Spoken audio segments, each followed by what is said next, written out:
लोगों ने शुरू किया, इट इज़ मार्वेलस। ऑडियंस भी जमा हो गए, बेशुमार काफ़ी लोग जमा हो गए और हर बंदा, हर शख्स इसमें पार्टिसिपेट कर रहा था। वेरी नाइस, इससे बहुत अच्छा ओकेजन है ये।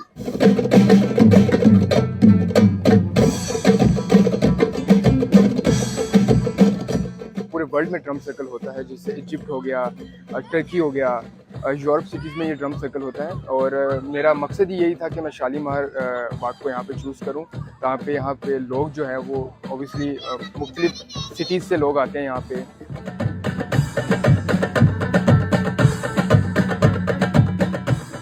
रुबाब यहाँ पे बजाने का मकसद, एक तो रुबाब बहुत एक एंटीक इंस्ट्रूमेंट है और यहाँ पे जिस एरिया में हम बजाते हैं ये भी बहुत पुराने बादशाह वगैरह यहाँ पे जो होते थे, तो वो फील देने के लिए एक फ्यूजन मैंने बनाता हूँ और इतनी उस सॉन्ग्स में, ट्रैक्स में, और एक फ्यूजन क्रिएट करता है एक फोक इंस्ट्रूमेंट रुबाब, और जैसे फ्यूजन हमारे जो ईस्टर्न म्यूज़िक है उसको लेके एक फ्यूजन में प्ले करता हूँ।